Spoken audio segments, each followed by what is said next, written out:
Good morning बच्चों। हम लोग पढ़ रहे हैं कार्बनिक यौगिक। कार्बनिक यौगिक में अब हम लोग पढ़ेंगे कोयला। कोयला क्या होता है तो आप ये समझ लीजिए, लाखों वर्ष पुराने वृक्षों, फर्न आदि पौधों का अवशेष है। मतलब कोयला क्या होता है, बहुत पहले लाखों करोड़ों वर्ष पहले जो वृक्ष वगैरह थे वो क्या है, धरती के नीचे दब गए और धरती में नीचे दब गए और क्या बन गए, वो कोयला बन गए। ठीक है। तो ये कोयला जो हम लोग, एक तो ये लकड़ी वाला कोयला हम लोग नॉर्मली देखते हैं, इसके अलावा एक पत्थर का कोयला जिसे बोलते हैं, उस कोयले की अभी हम बात कर रहे हैं। इसमें ये 3 तरह के कोयला, 4 तरह के जो कोयले हम देख रहे हैं, peat, lignite, bituminous coal and semi bituminous coal, ये 4 एंथ्रासाइट कोल। ठीक है, ये 5 कोयले के प्रकार हैं, peat, lignite, bituminous, semi bituminous और एंथ्रासाइट। इसमें कार्बन की परसेंटेज के आधार पर इनको 5 कैटेगरी में रखा है। पीट में कितना परसेंट कार्बन होता है, 60%, लिग्नाइट में 70%, बिटुमिनस में 78%, सेमी बिटुमिनस में 83%, एंथ्रासाइट जो कि कोयले का सबसे मतलब अच्छा जो कोयला माना जाता है वो एंथ्रासाइट है, उसमें 90% कार्बन होता है। ठीक है, इसका उपयोग बहुत ही जगह होता है, सभी जानती हूँ, भट्टियों में, बॉयलर आदि में किया जाता है। ईंधन गैसों तथा ईंधन गैसों तथा सिंथेटिक पेट्रोल के निर्माण में भी इसका उपयोग होता है। ठीक है। अगर कोयले को वायु की अनुपस्थिति में लोहे के रिटायर में गर्म करने पर कोक बनता है तथा यह गोल गैस निकलती है।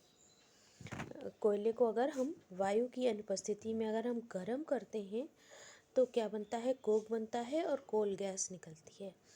ये तो पत्थर के कोयले की बात हुई, जैसे नॉर्मली इसको हम पत्थर का कोयला भी बोलते हैं, और कार्बन की परसेंटेज के आधार पर इसे 5 कैटेगरियों में रखा गया है। इसके बाद आप लोगों ने लकड़ी का कोयला भी देखा है। लकड़ी का कोयला क्या होता है, लकड़ी का कोयला क्या होता है, यह भी काला, मुलायम तथा छिद्रयुक्त होता है। यह विलयनों में घुले रंग तथा दुर्गंधित गैसों को अवशोषित कर लेता है। यह जलाने तथा गन पाउडर बनाने के काम आता है। ठीक है, लकड़ी का कोयला सभी ने देखा होगा, जिनके घर में लकड़ी जलती है तो देखते हो कि लास्ट में जो लकड़ियों जब जल जाती है तो राख बनने के पहले कोयला निकलता है ब्लैक कलर का, वो लकड़ी का कोयला होता है। ठीक है, इसका उपयोग जलाने में तो होता ही है, खाना वगैरह बनाने के काम में आता है। इसके अलावा यह दुर्गंधित गैसों को, जैसे कोई बदबूदार गैस होती है, उनको ये अपने अंदर अवशोषित कर लेता है। इनमें देखोगे ये छिद्र छिद्र इनके अंदर बहुत सारे होते हैं। और इसके अलावा जो है ये गन पाउडर बनाने के काम में भी आता है। और वाटर फिल्टर करने में भी काम आता है, पानी को छानने के काम में भी आता है। तुम देखो कि जो फिल्टर्स होते हैं उनमें भी ये कोयला भरा होता है। इसके अलावा एनिमल चारकोल भी होता है। जिस तरह ये लकड़ी का कोयला होता है, इसी तरह जंतुओं की हड्डियों को जलाकर भी कोयला बनाया जाता है। उसे एनिमल चारकोल बोलते हैं, बोन ब्लैक बोलते हैं। इसका नाम ही बोन ब्लैक है। जंतुओं की हड्डियों को वायु की अनुपस्थिति में गर्म करने पर बोन ब्लैक बनता है। इसमें 10% कार्बन होता है और ये किस काम में आता है, क्रूड शुगर सॉल्यूशन का रंग अवशोषित करने के काम में आता है। मतलब ये जो चीनी की फैक्ट्रियाँ होती हैं, शुगर फैक्ट्रियाँ होती हैं, उनमें ये जो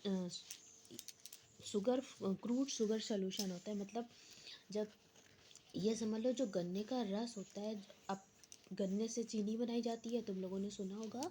तो अब चीनी जो हमारे यहाँ आती है वो एकदम वाइट क्रिस्टल होती है। अब इसको साफ करने के लिए जो है एनिमल चारकोल का इस्तेमाल किया जाता है। ठीक है, उसमें जो ये उसका जो कलर, उसको फाइन करने का, चीनी को फाइन करने का मतलब, फाइन का मतलब कि उसका कलरलेस करने का, जो शुगर सॉल्यूशन होता है उसका कलर को वाइट करने के लिए एनिमल चारकोल का इस्तेमाल होता है। ठीक है, नेक्स्ट देखते हैं क्या है। लैंप ब्लैक, ठीक है। इसके अलावा लैंप ब्लैक होता है तेल को वायु की अपर्याप्त सप्लाई में जलाने पर लैंप ब्लैक बनता है। यह काला पाउडर होता है। इसमें 89% से लेकर 99% तक कार्बन होता है। यह प्रिंटिंग इंक काले रंग का पेंट बूट पॉलिश बनाने के काम आता है। तुम लोगों ने देखा होगा इसका क्या मतलब हुआ।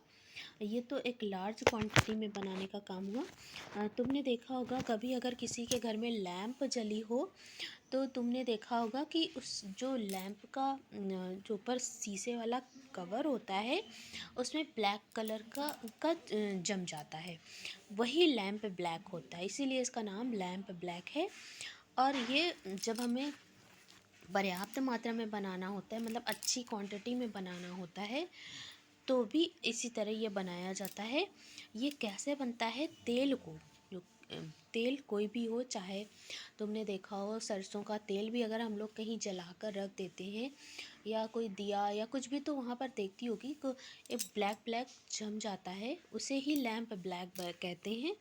ये लैंप ब्लैक किस काम आता है, यह काले रंग को, पेंट को, बूट पॉलिश को, प्रिंटिंग इंक बनाने के, जो प्रिंटिंग इंक बनती है जिससे प्रिंट होता है, उन सब के बनाने के काम आता है। इसमें 89 से लेकर 99% तक क्या होता है, कार्बन होता है, ठीक है।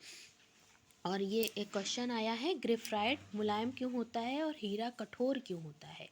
इस बात को अभी हम समझा चुके हैं इसके पहले वाले वीडियो में। हीरे में कार्बन का प्रत्येक परमाणु कार्बन के 4 अन्य परमाणु के साथ आबंधित होता है, जिससे एक दृढ़ त्रिआयामी संरचना बनती है। जबकि ग्रेफाइट में कार्बन का प्रत्येक परमाणु का आबंधन कार्बन के साथ एक ही तल पर होता है, जिससे खटखोड़ी व्यू बनता है, जिस कारण ग्रेफाइट मुलायम होता है और हीरा कठोर होता है। इसे आप पढ़ लीजिएगा, ये क्वेश्चन अक्सर आता है और शॉर्ट नोट में ये सारे क्वेश्चंस आते हैं, सरल भी है और आप तैयार भी कर सकते हो। इसके अलावा एक क्वेश्चन और भी आता है, जैव शक्ति सिद्धांत और उसका अंत। हाँ, इसको समझ लेते हैं, जैव शक्ति सिद्धांत क्या है। तो क्या था कि जो कार्बनिक पदार्थ होते हैं, जितने भी कार्बनिक पदार्थ होते थे, उनके बारे में ये धारणा थी पहले कि जो कार्बनिक पदार्थ हैं वो सिर्फ जीव के अंदर ही बन सकते हैं, इन्हें लैब में नहीं बनाया जा सकता, ठीक है। और तो ऐसी इन धारणा को पहले सभी जितने भी साइंटिस्ट थे यही मानते थे कि नहीं बन सकती है, ये सिर्फ जैव के अंदर ही बन सकता है।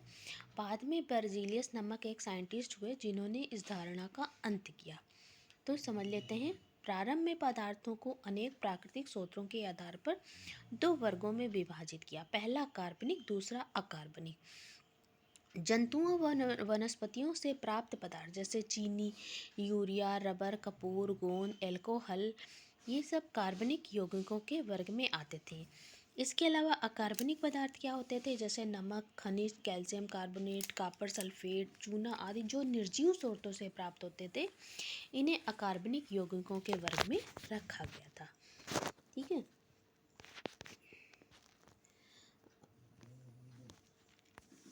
बर्जीलियस की धारणा थी कि कार्बनिक यौगिकों के निर्माण में एक जैव शक्ति वाइटल फोर्स आवश्यक होता है, क्योंकि यह शक्ति केवल जीवों में ही उपस्थित होती थी। मतलब जो कार्बनिक यौगिक थे ये सिर्फ जीव के अंदर ही, बर्जीलियस ये मानते थे, सॉरी इसके पहले मैंने गलत बता दिया था। बर्जीलियस की यह धारणा थी कि कार्बनिक यौगिकों के निर्माण में एक जैव शक्ति की आवश्यकता होती है, इस कारण केवल ये जीवों के अंदर ही बन सकते हैं, कृत्रिम विधि द्वारा इनको नहीं बनाया जा सकता। यही धारणा जैव शक्ति सिद्धांत कहलाती है।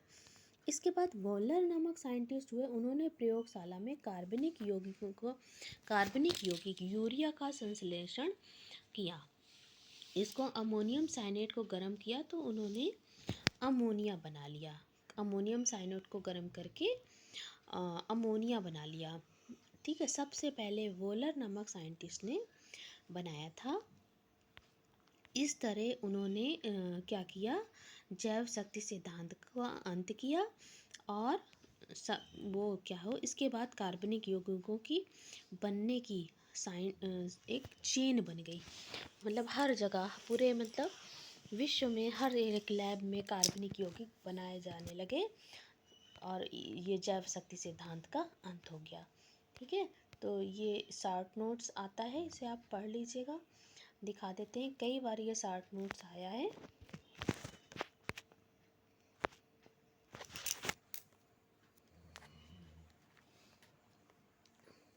ये 2013 और 15 में, अभी रिसेंट में 2013 और 15 में जैव शक्ति सिद्धांत पर टिप्पणी लिखने के लिए आई है।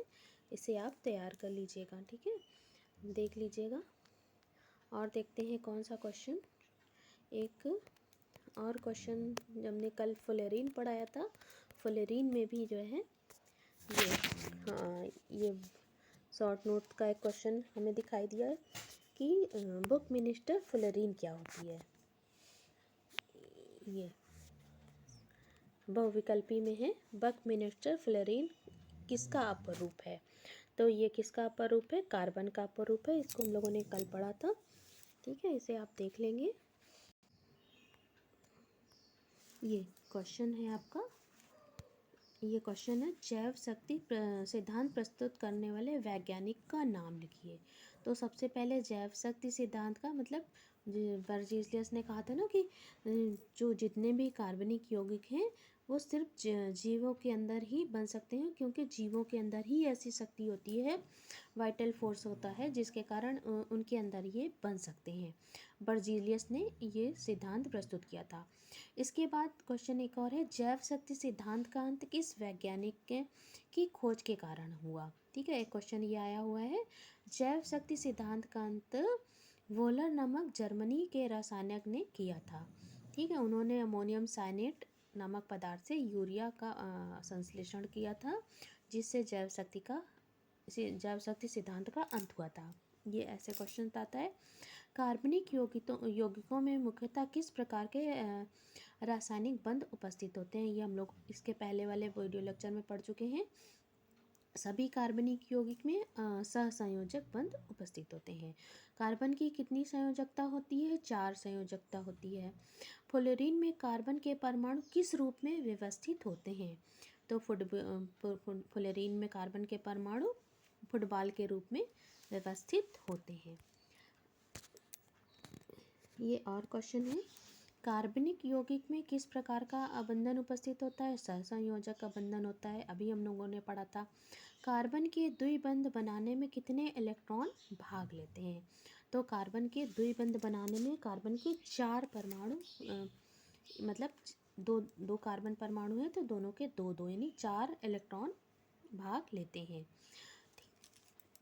ठीक है, ये हम लोगों ने पढ़ा था। अभी फिर से एक बार और रिपीट कर लेते हैं। क्या होता है कि जो कार्बन होता है, कार्बन की बाहरी कक्षा में क्या होते हैं, 4 इलेक्ट्रॉन होते हैं। अब क्या होता है कि जैसे हम जानते हैं कि इसको जब बॉन्डिंग होना है, अगर इसको 4 हाइड्रोजन मिल गई तो ये 4 हाइड्रोजन से ये सिंगल बॉन्ड बना लेगा। हर एक हाइड्रोजन से ये सिंगल बॉन्ड बना लेगा। ये अब अगर हम देखें तो कार्बन के पास 8 इलेक्ट्रॉन हो गए, 2 2 4 2 6। ठीक है, हर एक हाइड्रोजन से इसने एक इलेक्ट्रॉन ले लिया और इस तरह इसकी सिंगल बॉन्ड इसने 4 बना लिए। कभी कभी क्या होता है कि कार्बन को 4 हाइड्रोजन नहीं मिले। क्या हुए, 4 हाइड्रोजन नहीं मिले। ठीक है, तो क्या करेगा, इसको अपने बाहरी कक्षा में 8 इलेक्ट्रॉन करने हैं, तो ये क्या करेगा, देखते हैं इसको। जैसे ये कार्बन है और इसके बाहरी कक्षक में 4 इलेक्ट्रॉन हैं, 4 इलेक्ट्रॉन थे, तो इसने क्या किया, ये बनाया और ये बना लिया। ठीक, 2 हाइड्रोजन इसको मिल गए, बाकी के 2 पड़े हुए इसके पास नहीं है इलेक्ट्रॉन। तो ये वाला अब एक कार्बन और है, यहाँ पर एक कार्बन और है, इसकी भी यही कंडीशन है।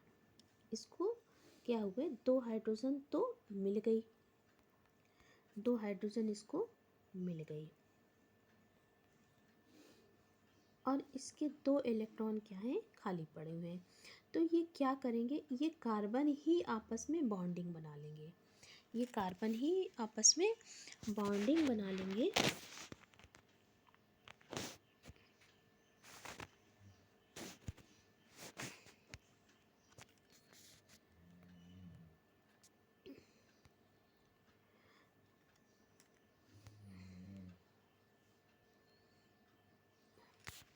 जैसा कि हम जानते हैं कि किसी भी, जितने भी हमारे तत्व होते हैं उनकी ये टेंडेंसी होती है कि अपना ऑक्टेट पूरा करें। ऑक्टेट का मतलब कि अपने बाहरी कक्षक में, जैसे कि कार्बन का परमाणु क्रमांक होता है, कार्बन का परमाणु क्रमांक होता है 6, और इसके अंदर वाले कक्षक में 2 इलेक्ट्रॉन, मतलब पहली कक्षक में, और बाहरी वाले में 4 इलेक्ट्रॉन होते हैं।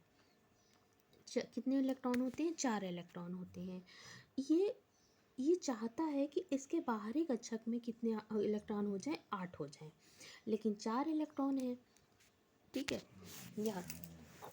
या तो इसकी ये कोशिश होती है कि ये 4 इलेक्ट्रॉन कहीं से ले ले और इसका ऑक्टेट पूरा हो जाए। ऑक्टेट का मतलब इसके बाहरी कक्षक में 8 इलेक्ट्रॉन हो जाए और ये इनर्ट हो जाए, इनएक्टिव हो जाए, इनर्ट गैस का कॉन्फ़िगरेशन, इलेक्ट्रॉनिक विन्यास प्राप्त कर ले या उनकी तरह हो जाए। ठीक है, या तो फिर इसकी ये कोशिश होती है कि ये 4 इलेक्ट्रॉन जो इसके बाहरी कक्षक में हैं इनको ये त्याग दे और ये इसका बाहरी कोश ये बन जाए, ये वाला हो जाए। जब ये चारों इलेक्ट्रॉन ये निकाल देगा तो खाली इसके पास ये वाला कक्षक बचेगा, तो इसके ये इनर्ट गैस की तरह हो जाएगा। लेकिन ये 4 इलेक्ट्रॉन इसके लिए त्यागना या किसी और से 4 इलेक्ट्रॉन पूरी तरह लेना, ये इसके लिए क्या होता है, बहुत कठिन काम होता है। तो ये करता क्या है, ये करता ये है कि कार्बन, ये तो इसका नाभिक हो गया और ये इसकी पहली कक्षक हो गई जहाँ पे इसके 2 इलेक्ट्रॉन है। ठीक है, और ये बाहरी सबसे आउटर ऑर्बिट हो गई जहाँ पर इसके पास 4 इलेक्ट्रॉन है। ठीक है, इसके लिए 4 इलेक्ट्रॉन लेना और 4 इलेक्ट्रॉन त्यागना दोनों ही बहुत कठिन काम होता है। तो ये करता क्या है, सहसंयोजक बॉन्ड बनाता है। सहसंयोजक बॉन्ड का मतलब होता है ये एक साझेदारी करता है। साझेदारी मतलब कि जो दूसरे परमाणुओं के साथ ये बॉन्ड बनाता है उनसे कहता है भैया चलो ऐसा करते हैं कि तुम हमको पूरी तरह अपना इलेक्ट्रॉन मत दो, तुम बस बीच में रख दो, जब तुम्हें आवश्यकता होगी तो तुम इस्तेमाल करना और हमें आवश्यकता होगी तो हम इस्तेमाल करेंगे। बीच में रख लेते हैं, पूरी तरह ना हम लेंगे ना तुम लोगे, तो इसे कहते हैं साझेदारी। ठीक है, म्यूचुअली मतलब तुम भी इस्तेमाल करो और हम भी इस्तेमाल करें। तो ये अगर इस समय हम देखें तो कार्बन के आउटर ऑर्बिट में 8 इलेक्ट्रॉन हो गए, ये एक हाइड्रोजन वाला एक एक एक एक चारों, तो ये 4 हाइड्रोजन के हो गए और ये 4 इसके खुद के हो गए। तो इस तरह इसके पास 8 इलेक्ट्रॉन हो गए और इसने बॉन्डिंग बना लिया। इसी तरह अगर हाइड्रोजन को देखें तो हाइड्रोजन को 2 इलेक्ट्रॉन चाहिए, तो हाइड्रोजन के पास 2 इलेक्ट्रॉन है, ये वाले हाइड्रोजन के पास 2, इसके वाले भी, मतलब 2 हो गए। तो इस तरह इन लोगों ने म्यूचुअल बॉन्डिंग बना ली, इसे बोलते हैं सहसंयोजक बॉन्ड। तो कार्बन के अंदर इसकी यही वाली क्वालिटी, सहसंयोजक बॉन्डिंग बनाने के कारण ये बहुत सारे कार्बनिक यौगिकों का निर्माण किया, लाखों कार्बनिक यौगिक बन गए। ठीक है, ये तो कार्बन ने सिंगल बॉन्डिंग बनाई, ये सिंगल बॉन्डिंग में मतलब 2 इलेक्ट्रॉन, एक बॉन्ड बनाने में 2 इलेक्ट्रॉन काम आए। ठीक है, एक इसका और एक इसका। ठीक है, जैसे मान लो सिंगल बॉन्डिंग बनी, सिंगल बॉन्डिंग में क्या होता है, सिर्फ 2 इलेक्ट्रॉन काम आते हैं, मतलब कार्बन ने एक अपना रखा और एक हाइड्रोजन ने रखा, इधर भी कार्बन ने एक अपना रखा और हाइड्रोजन ने एक अपना रखा। इस तरह यहाँ पर क्या सिंगल बॉन्डिंग बनी, क्या बनी, सिंगल। एक कलबंद हिंदी में बोलते हैं और इंग्लिश में बोलते हैं सिंगल बॉन्डिंग, ये सिंगल बॉन्डिंग बनी। अब क्या होती है डबल बॉन्डिंग। डबल बॉन्डिंग में क्या होता है, डबल बॉन्डिंग में एक परमाणु जो है अपना दो इलेक्ट्रॉन साझेदारी करता है। मतलब क्या हुआ कि जैसे कार्बन के बाहरी कक्षक में 4 इलेक्ट्रॉन थे, ये हैं। अब इसको 2 हाइड्रोजन मिल गए। क्या हुआ, इसको 2 हाइड्रोजन मिले, इसने 2 हाइड्रोजन के साथ ये बॉन्डिंग बना ली। अब 2 ही मिले, 2 नहीं मिले, 2 और चाहिए थे, नहीं मिले। तो ये करता क्या है, एक दूसरे कार्बन के साथ, दूसरे कार्बन के पास भी क्या थे, 2 ही हाइड्रोजन मिले थे, 2 हाइड्रोजन इसको भी मिले थे, ठीक है। और इसके भी 2 इलेक्ट्रॉन खाली पड़े हुए थे। तो इन्होंने क्या किया, पहली एक ये बॉन्डिंग बना ली और ये वाला इलेक्ट्रॉन भी यहाँ चलकर आ गया और एक एक बॉन्डिंग और बना लिया। तो ये क्या हो गया, एक बॉन्ड तो ये बना, दूसरा एक बॉन्ड और बन गया। तो अब देखते हैं क्या कार्बन, इस कार्बन के पास 8 इलेक्ट्रॉन है, तो 2 2 4 और ये देखो ये 8 इलेक्ट्रॉन है। इस कार्बन के पास भी 2 2 4 और ये वाला जो है इसके पास भी 8 हो गए। तो इस तरह यहाँ पर क्या हो गया, क्योंकि ये एक बॉन्ड बनाने में 2 इलेक्ट्रॉन लगते हैं, तो 2 और 2 4, तो इस तरह डबल बॉन्ड बना। तो कार्बन के द्विबंध बनाने में कितने इलेक्ट्रॉन काम आते हैं, 4। इसी तरह ट्रिपल बॉन्ड भी बनता है, ट्रिपल बॉन्ड में कितने का इलेक्ट्रॉन काम आएंगे, 6। अब देखो यहाँ पर ट्रिपल बॉन्ड बना है नाइट्रोजन के, नाइट्रोजन भी इसी तरह की बॉन्डिंग बनाता है, सहसंयोजक बंध बनाता है, और ट्रिपल बॉन्ड बनाने में 6 इलेक्ट्रॉन काम आते हैं। नेक्स्ट क्वेश्चन है, क्या संयोजक बंध वाले यौगिक जल में आयनों में विघटित होते हैं, नहीं होते हैं। कार्बन का सबसे कठोर रूप क्या है, हीरा है। कार्बन का कौन सा रूप पेंसिल बनाने के काम आता है, ग्रेफाइट काम आता है। फिर एक क्वेश्चन है, सर्वप्रथम संश्लेषित कार्बनिक पदार्थ तथा इसके संश्लेषक का नाम क्या है, वोलर है, और कौन सा यौगिक बना था, यूरिया बना था। तो ये सब क्वेश्चंस हैं जो कि एग्ज़ाम में आए हुए हैं, इसे आप तैयार कर लीजिएगा। ओके, ठीक है, कल नेक्स्ट वीडियो में आपको नेक्स्ट टॉपिक पढ़ाएंगे।